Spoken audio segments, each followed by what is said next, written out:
حضور کی ولادت کی خوشی کی آڑ میں اللہ کے حکم کو چھوڑا ہے، اور جب آپ اللہ کا حکم چھوڑیں گے تو کیا خیال ہے کہ آپ سے حضور راضی ہو جائیں گے؟ حضور کی آمد کی خوشی فرض میں شامل ہے، یہ فرض ہے، ہر مومن پر منانا فرض ہے، لیکن کس طریقے پر؟ اس طریقے پر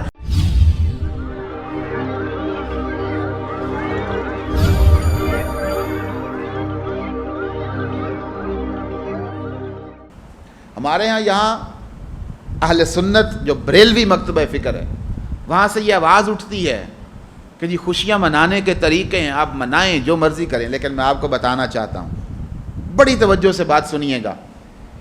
حضور علیہ الصلوۃ والسلام کی آمد کی خوشی منانا قرآن کا حکم ہے، لیکن اس خوشی میں آپ لمٹ کراس نہیں کر سکتے، حد نہیں پھلانگ سکتے۔ مثلا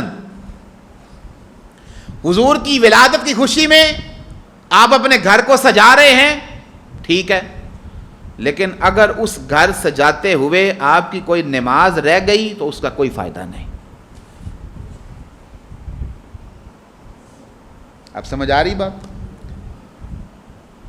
حضور کی ولادت کی بڑی خوشی ہے، نعرے لگا رہے ہیں، راتوں کو محافل میں جا رہے ہیں، اتنی بلند آواز سے نعرے لگائے کہ گلا بیٹھ گیا، لیکن صبح فجر کی نماز نہیں پڑھی۔ اس کا کیا مطلب ہے؟ اس کا مطلب ہے کہ آپ نے مستحب عمل کرتے ہوئے فرض کو چھوڑا ہے، حضور کی ولادت کی خوشی کی آڑ میں اللہ کے حکم کو چھوڑا ہے، اور جب آپ اللہ کا حکم چھوڑیں گے تو کیا خیال ہے کہ آپ سے حضور راضی ہو جائیں گے؟ جس کی ولادت کی خوشی منا رہے ہیں انہوں نے تو یہ فرمایا ہے ہر کام چھوڑ کے نماز میں آ جانا جب وقت ہو، اس لیے کہ نماز میں محمد عربی کی آنکھوں کی ٹھنڈک ہے۔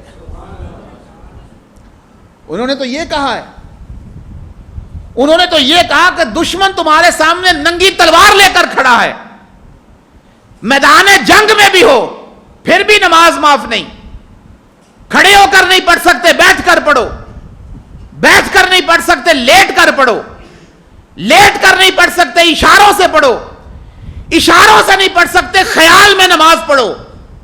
اس حد تک ہے، چھوٹنے نماز چھوڑنے کی تو وجہ ہی کوئی نہیں، اور آڑ کس کی لے لیتے ہیں؟ ولادت مصطفیٰ کی خوشی کی۔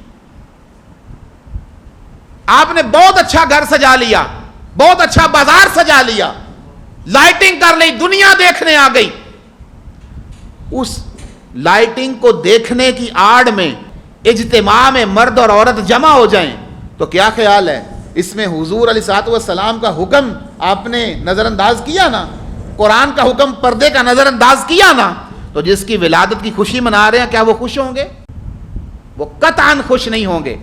حضور علیہ الصلوۃ والسلام کی خوشی اسی میں ہے کہ آپ ان کاموں پر عمل کریں جو حضور کا پروردگار کرنے کے لیے کہتا ہے۔ ہاں لائٹنگ اچھی چیز ہے، میں نہیں کہہ رہا نہ کریں، نہ اس کو حرام کہہ رہا ہوں، ایسے مشرب کا آدمی نہیں ہوں، میلاد النبی کی محافل میں جائیں لیکن اس کے مقصد کو سمجھیں، ولادت مصطفیٰ کے۔ قرآن سے پوچھ لیتے ہیں، میں نہیں کہتا، میرے پروردگار اپنے محبوب کو بھیجا تو کس لیے بھیجا،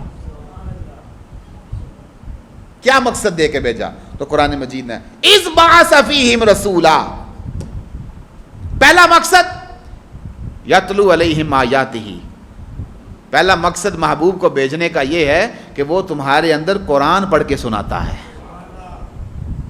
تمہارے اندر کیا کرتا ہے؟ قرآن پڑھ کے سناتا۔ تو پہلا مقصد تلاوت قرآن ہو گیا۔ ولادت مصطفیٰ کی خوشی کا پہلا تقاضا یہ ہے آپ میں سے ہر شخص کم از کم روزانہ قرآن کھول کے پڑھا کرے۔ دوسرا یتلو علیہم آیاتہ ویزکیہم، تزکیہ نفس کرے، نفس کو پاک کرے، نفسانی خواہشات سے انسان کی جان چھڑائے۔ اور رحمت عالم صلی اللہ علیہ وسلم نے جن کا تزکیہ نفس کیا ہے وہ عرب کے وہ بدو تھے جن کو اٹھنے بیٹھنے کا سلیقہ نہیں تھا، لیکن جب حضور کی بارگاہ میں آئے تو دنیا کے تاجدار بن کے ابھرے ہیں، اچھائیاں سکھانے والے ہو گئے،